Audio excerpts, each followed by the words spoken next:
Je vous prie bonjour à toutes et à tous. Je vous prie d'abord de nous excuser, Marc-Philippe Daubresse et Loïc Hervé, pour ce retard, mais il m'incombe totalement, la commission des lois ayant pris un peu plus de temps que prévu ce matin. Je redis merci de votre présence. Nous avons souhaité vous rencontrer ce matin pour faire un point d'étape sur le texte intitulé « Sécurité globale ». D'abord parce que la situation et le débat, la discussion, si ce n'est qu'une discussion, peut-être plus que ça d'ailleurs, qui s'est nouée ou qui se noue autour de l'article 24 de ce texte, mérite que l'on fasse ce point parce que le Sénat, depuis la fin du mois de novembre, et précisément le 26 novembre, est désormais saisi de ce texte. Lorsque je dis cela, c'est pour rappeler que nous sommes dans un système bicaméral, que nous avons deux chambres qui travaillent et qui ont la charge de rédiger la loi et personne d'autre. Ni commission décidée éventuellement par le Premier ministre ou tout autre type d'institution. La loi, c'est l'Assemblée nationale et c'est le Sénat qui la rédige. Et le Sénat, depuis le 26 novembre, est au travail sur l'ensemble de ce texte. Ce que je souhaiterais vous dire, c'est d'abord, avant de laisser la parole très rapidement au rapporteur, au pluriel, c'est que ce texte constitue probablement l'une des plus importantes réformes de sécurité intérieure pour la France depuis la dernière LOPSI de 2011, en dehors des textes spécifiques, bien sûr, de lutte contre le terrorisme. Il est d'ailleurs assez malheureux, il faut le dire, qu'en raison d'une focalisation excessive sur l'article 24, l'opinion est très majoritairement perdue de vue, et finalement presque tout le monde, perdu de vue son ambition initiale, à savoir de réorganiser de manière assez profonde le cadre de la sécurité intérieure en France en touchant à des domaines sensibles sur le plan juridique et constitutionnel, car là est l'enjeu, tels que par exemple l'utilisation de nouvelles technologies à des fins de sécurité ou encore à la montée en puissance des polices municipales et de la sécurité privée. Au vu de ces enjeux, d'ailleurs, je regrette, mais nous regrettons collectivement que le législateur, en tant que législateur, que ce texte n'ait pas été éclairé ni par une étude d'impact, ni par un avis préalable du Conseil d'État.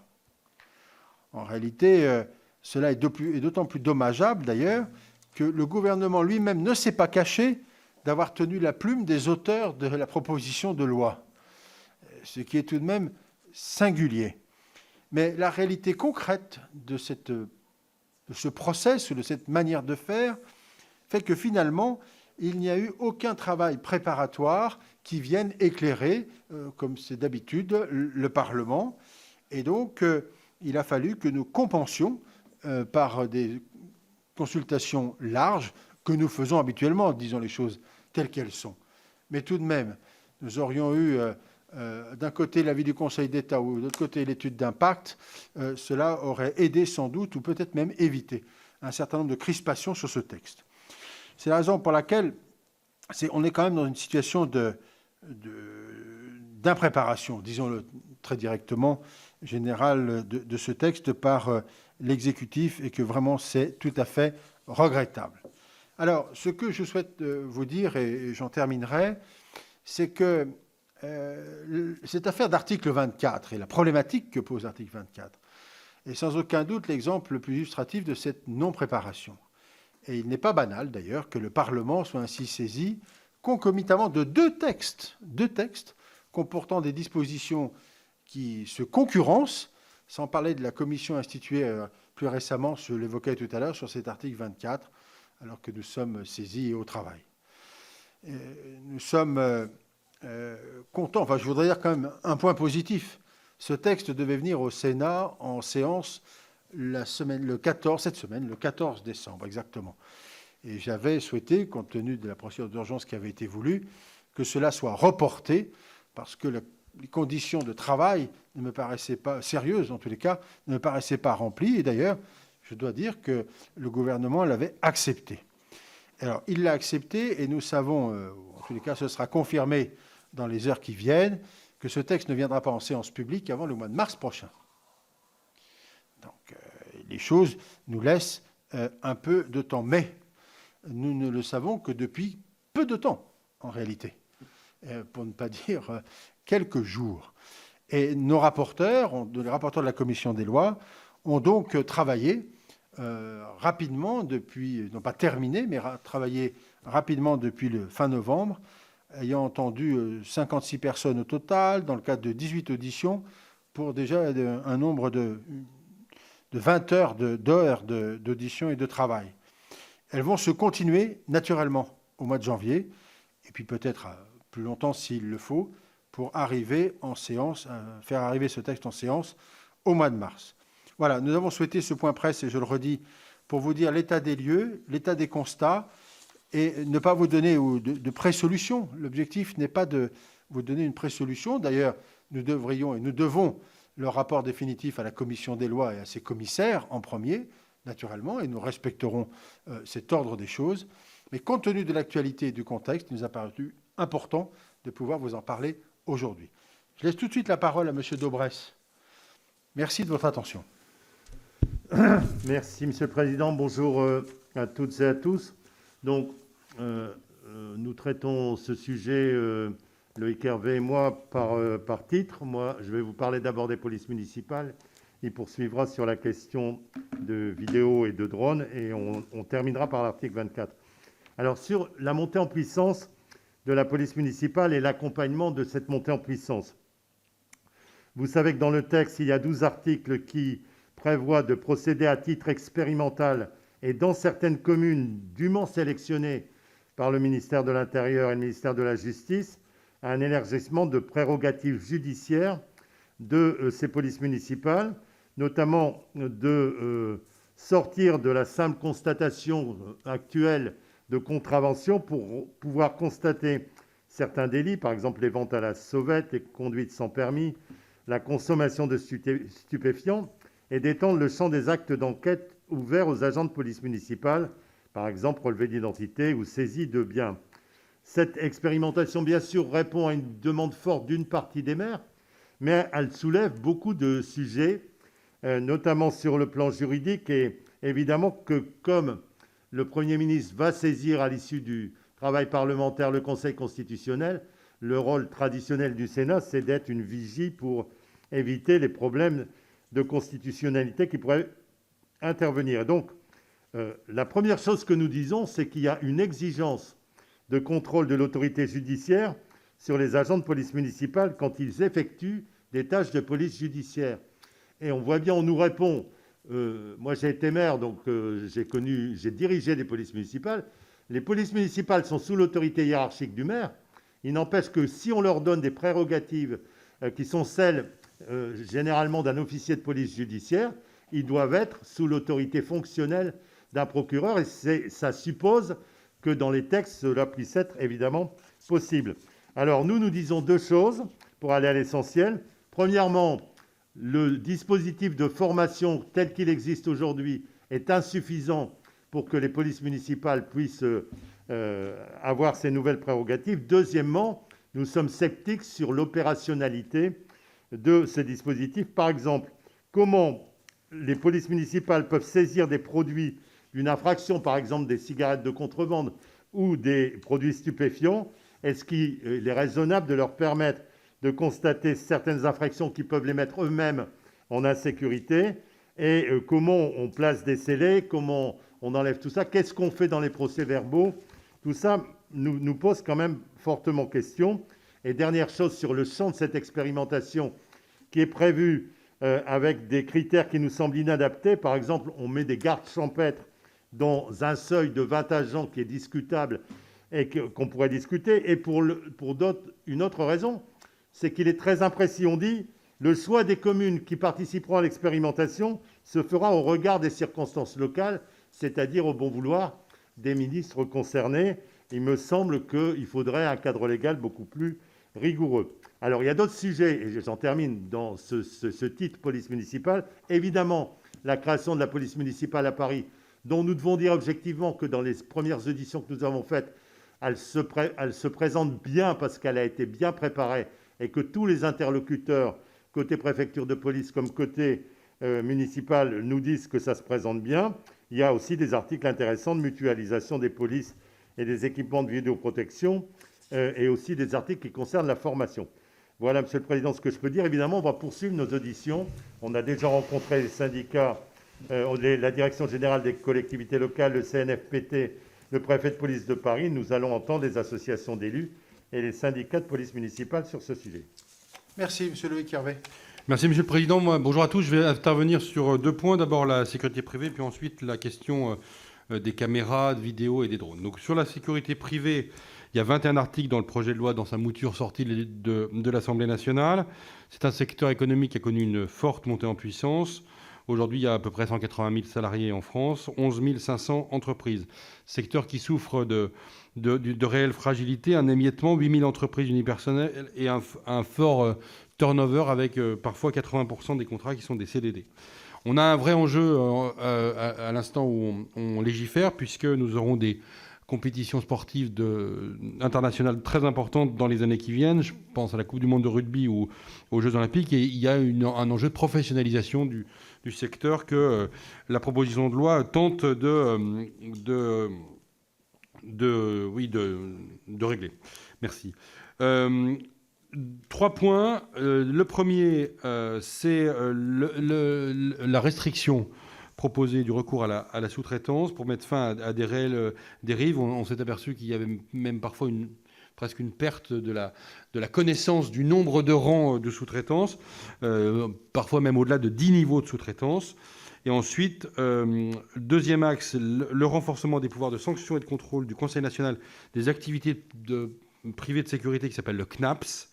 Je pourrais revenir si certains ont des questions là-dessus. Enfin, troisième axe, garantir la qualité du recrutement et de la formation des agents de sécurité privée. Alors nous, on est plutôt en phase avec les objectifs du texte, en essayant de trouver peut-être des améliorations sur la notion en particulier de la sous-traitance. L'Assemblée nationale a limité la sous-traitance à 2 rangs et à 50% des prestations. Il faut qu'on poursuive nos auditions dans les jours qui viennent, cet après-midi, dans les jours qui viennent, pour pouvoir voir si cette proposition n'est pas trop restrictive et elle ne risque pas, encore une fois, de créer trop de contraintes à ces entreprises. Mais l'objectif est donc pour nous le même. Donc nous avons entendu le groupement des entreprises de sécurité qui est affilié au MEDEF, le CNAPS, et nous aurons à entendre la Fédération de la sécurité privée, qui est une autre fédération d'employeurs de plus petite taille, ainsi que les organisations syndicales des salariés,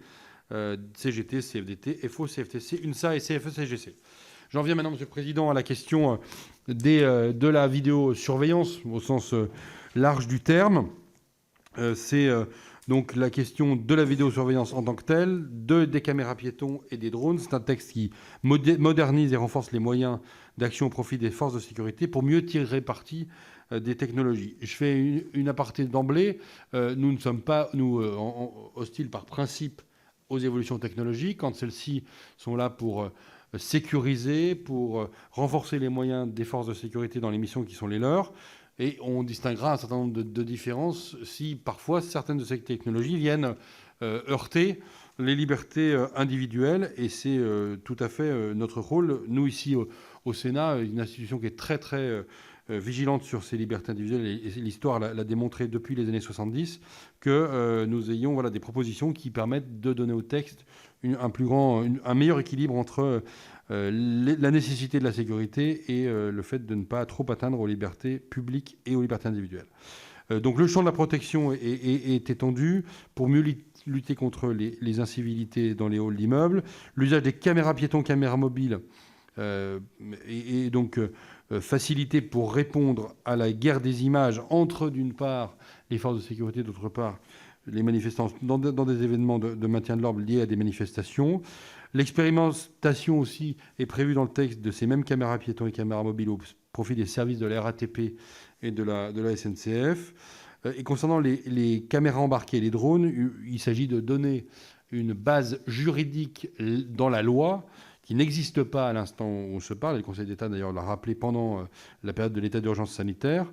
Et donc, il s'agit de donner une amorce législative qui permette cette utilisation-là. Peut-être, d'ailleurs, que cette amorce législative est aujourd'hui telle qu'elle est prévue dans le texte, trop large et nous poserons ces questions-là. C'est la raison pour laquelle le président de la commission des lois, François-Noël Buffet, a saisi la Commission nationale de l'informatique et des libertés, et nous aurons donc au mois de janvier l'occasion d'entendre la présidente de la CNIL, Marie-Laure Denis, qui viendra présenter l'avis que la CNIL aura rendu. Voilà, Monsieur le Président, ce que j'avais à apporter comme commentaire sur la partie qui m'incombe. Merci. Monsieur Daubresse pour... Alors, j'en viens à l'article 24.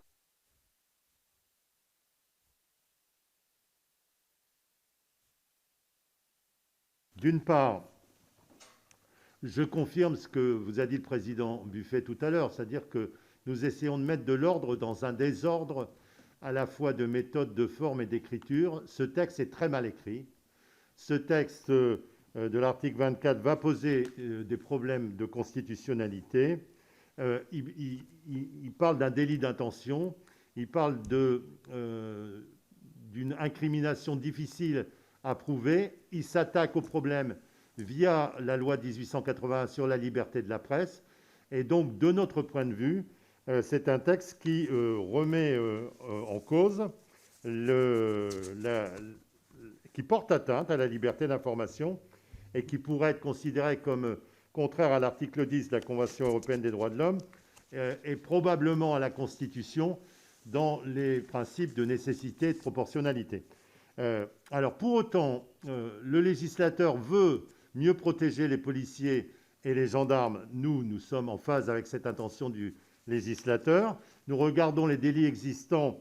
Il y en a 5 qui ne répondent pas au sujet parce qu'il y a des trous dans la raquette. Je ne vais pas m'étendre. Le délit de menace, le délit de harcèlement moral, le délit d'atteinte à l'intimité, le délit d'usurpation d'identité, le délit de provocation à la commission d'un crime ou d'un délit qui nécessite une provocation directe. Bref, quand on regarde chacun de ces délits, pour répondre à l'objectif fixé de mieux protéger les policiers et les gendarmes qui pourraient être soumis sur les réseaux sociaux à une désignation sans dénonciation qui mettrait en péril leur intégrité physique ou psychique, on n'a pas la réponse dans le code pénal actuel, et ce serait une erreur de continuer à y répondre par la loi de 1881, qui est une loi qu'il faut sanctuariser, qui est un acquis de la démocratie française. Et donc, nous réfléchissons à une réécriture de cet article complète, de manière à ce qu'on ne revienne pas sur le fait qu'on incrimine dans le cadre de l'accomplissement d'une opération de police, ce qui de fait met en porte-à-faux les médias et pourrait aboutir d'ailleurs à des autocensures de certains journalistes et médias. Et donc nous voulons sortir complètement la question. Vous savez que le fait de filmer n'est pas interdit par ce texte. La question, c'est la diffusion des images, et nous voulons sortir de la manière dont il est rédigé. Donc pour cela, nous pensons qu'il y a une nouvelle rédaction possible qui le fasse par le biais du code pénal.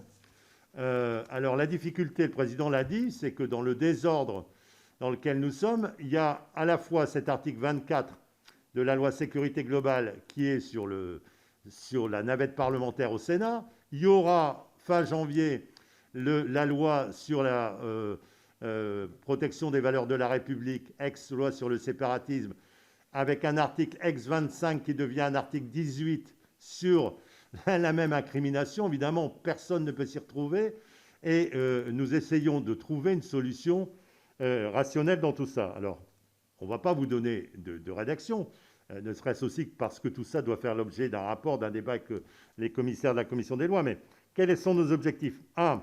Évidemment, mieux protéger policiers et gendarmes, et plus largement les personnes dépositaires de l'autorité publique. 2.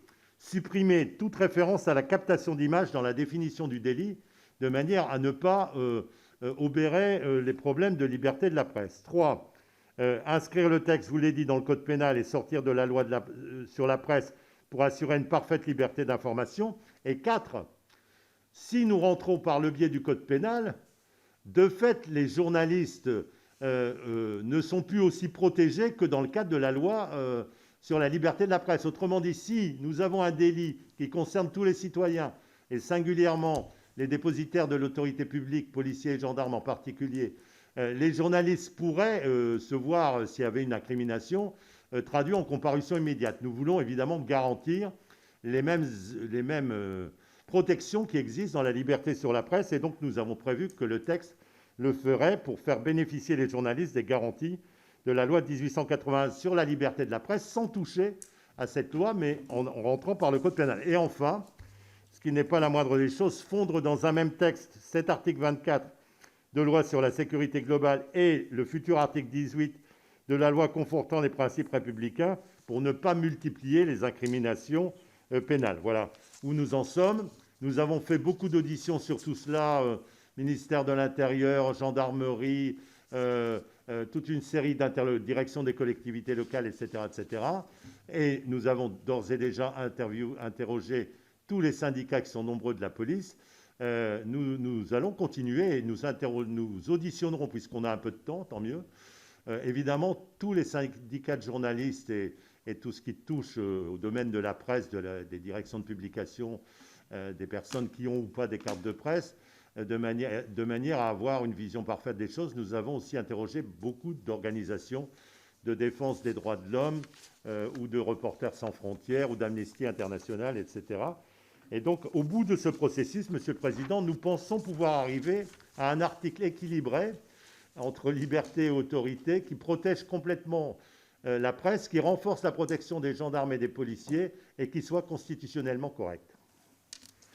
Merci. Voilà, mesdames, messieurs, ce que nous souhaitions vous dire. Et vous comprenez bien que notre objectif aujourd'hui est d'abord de vous dire que la commission des lois du Sénat particulièrement, et le Sénat de façon générale, est au travail pour reprendre et étudier ce texte qui s'inscrit dans la logique de la navette parlementaire, que nous avons obtenu un délai pour travailler sérieusement, et nous en sommes plutôt satisfaits de ce point de vue-là, que néanmoins, il y a des sujets de fond qui sont multiples dans ce texte, qui méritent une attention particulière pour tout ce qui touche notamment à l'utilisation de nouveaux moyens de communication de quelque nature que ce soit, qui intéressent à la fois la protection des personnes physiques comme la protection des autorités par ailleurs, et que finalement, ce fameux article 24 qui est très mal rédigé, les choses sont très claires, on vous le dit très très clairement, qui mélange beaucoup de choses et qui crée des incompréhensions qui sont, j'allais dire, évidentes, enfin presque normales, il faut désormais que nous allons y mettre bon ordre. Il ne peut pas y avoir deux textes concurrents avec deux articles qui visent le même objet et perdurer comme ça dans notre système législatif. Donc à partir de là, nous allons essayer de mettre bon ordre dans ce dispositif, de manière à remplir les objectifs que le gouvernement s'est assigné et que nous partageons, qui est une meilleure protection des personnes exerçant une autorité publique. Ce n'est pas parfaitement normal et légitime compte tenu de ces événements que nous avons connus ces derniers mois encore, mais en même temps, j'allais dire presque selon la formule consacrée, nous devons veiller aux équilibres et aux libertés individuelles des uns et des autres, à la liberté d'expression de la presse, bien évidemment, qui n'est pas à remettre en cause, loin de là, et le Sénat est dans son rôle. Voilà ce que nous souhaitions vous dire ce matin. Et on peut répondre à quelques questions si vous souhaitez, sans vouloir, si c'est possible. Bonjour, monsieur. On peut accepter naturellement des questions si vous le souhaitez. Quelqu'un veut-il parler? Est-ce que vous m'entendez? Très très bien. Oui, Jean-Baptiste Garat du Figaro. Merci pour ce point d'étape dans votre travail législatif. Deux questions. Vous avez, je crois, tous les trois bien souligné le chaos dans lequel arrive ce texte et ces mesures sur le bureau du Sénat. Vous expliquez d'abord, Marc-Philippe Daubresse, fondre dans un même texte l'article 24 de la proposition de loi en cours d'examen et l'article 18 du projet de loi à venir sur le séparatisme. Ça sera, si vous souhaitez le fondre, ça sera dans le texte proposition de loi ou ça sera dans le texte séparatisme? Première question. Et deuxième question, toujours ayant trait avec le chaos, il y a une commission qui va être indépendante, qui va être lancée. Alors, on a compris qu'elle ne vous dicterait pas le texte, mais est-ce que vous prendrez en considération ces propositions? Est-ce que vous connaissez d'ores et déjà sa mission exacte? Et est-ce que vous savez donc sous quel temps, sous quel calendrier elle doit éventuellement vous suggérer certaines choses à modifier, à améliorer. Merci. Alors, sur le premier point, ce n'est pas nous qui fixons le calendrier, mais de fait, la loi sur la préservation des valeurs de la République vient à l'Assemblée nationale fin janvier.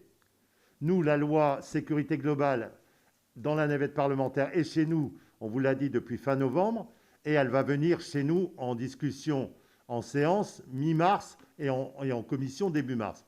Donc, mais pour autant, elle va passer chez nous avant la loi sur les valeurs de la République. Donc évidemment, ce que nous voulons faire, c'est remettre de l'ordre dans ce désordre. Et je ne vous ai pas parlé du Beauvau de la sécurité, dont on espère qu'il ne va pas détricoter tout ou partie d'une des deux lois. Bon. Donc, nous essayons de le faire, je vous ai dit par quelle méthode, et nous aurons évidemment un débat avec nos collègues de la commission des lois, parce que nous sommes ouverts à toutes les idées. Moi, je n'ai rien contre les idées qui vont venir des députés. Je suis un ancien député. Mais enfin, je dis juste que c'est le Sénat qui a la main et que comme chez nous, ça vient avant l'autre loi, nous allons réécrire l'article. Et qu'il serait dommage, à un moment où on met de l'ordre, de faire concurrence à un autre article de notre loi qui va intervenir avec la même incrimination sur le code pénal et probablement les mêmes objectifs. Donc, il faut essayer qu'on ait un article qui soit voté chez nous dans la loi sécurité globale et qui puisse être utilisé de la même manière dans l'autre loi qui arrivera au Sénat chez nous ensuite. Alors après, sur la deuxième question, nous avons auditionné M. Delarue. Vous savez que c'est finalement M. Delarue qui préside cette commission, que nous connaissons bien. Donc je dois dire, l'audition a été tout à fait intéressante parce qu'il nous a fait vraiment des propositions, des remarques sur l'ensemble du texte, tout à fait fondées, et avec des sujets qui n'avaient pas été soulevés jusque-là. Il nous a dit très clairement qu'il ne voulait pas interférer dans les travaux du Sénat et que donc il ne se saisissait pas de l'article 24. Et que quelque part, il dirait sans doute des choses sur la manière d'améliorer les relations, notamment dans les manifestations entre les forces de l'ordre et les journalistes, pour que tout ça se passe dans un cadre apaisé et juridiquement correct, mais qu'il ne lancerait pas sa commission avant au mieux le milieu de janvier et qu'il attendait des précisions sur sa feuille de route. En clair, ça veut dire qu'il ne faut pas attendre de sa part, et c'est bien ainsi, qu'il nous donne des idées pour l'article 24. Alors, une autre question. Oui, bonjour. Bonjour, monsieur Emilio Mellet pour l'Humanité. Bonjour. Bonjour. Je n'ai pas compris votre réponse, monsieur Daubresse, à la première question de mon collègue du Figaro. Dans laquelle des deux propositions de loi, sécurité globale ou séparatisme, atterrira la fusion de l'article 24 et de l'article 18 ? Pourtant, je pense avoir été clair. Comme ça vient chez nous en séance au Sénat, d'abord sécurité globale, nous allons réécrire l'article 24 avec un nouvel article 24 qui, à mon avis, pourra aussi servir de base pour le futur article 18 de l'autre loi qui vient ensuite chez nous. En fait, nous sommes dans un sujet de procédure législative et le premier texte, en réalité, qui aura été vu en deuxième lecture par le Sénat après l'Assemblée nationale, c'est le texte sécurité globale. Ensuite arrivera chez nous, à peu près dans la même temporalité, le texte confortement des valeurs de la République. Mais le premier qui sera voté, c'est sécurité globale. Donc, dans le cadre de ce que l'on appelle communément ce véhicule législatif, nous aurons procédé à la mise en ordre que nous souhaitons. Et ensuite, gageons qu'il sera repris dans l'autre texte. Puis ensuite, il n'y aura plus un seul article en réalité, puisqu'ils seront identiques. Puis, enfin, en tous les cas, c'est notre espoir. Y a-t-il d'autres questions ? Alors, si tout le monde est satisfait, il nous reste à vous remercier, à vous souhaiter une bonne fin de journée et probablement un bon appétit. Et à très bientôt. Merci à vous, en tous les cas. Ah, s'il y a une dame. Non, c'est bon. C'est parce qu'elle met son c'est parce que c'est pour éteindre. Ah oui. Voilà. Bon, écoutez, nous vous saluons. Merci à tous. Bonne journée. Au revoir.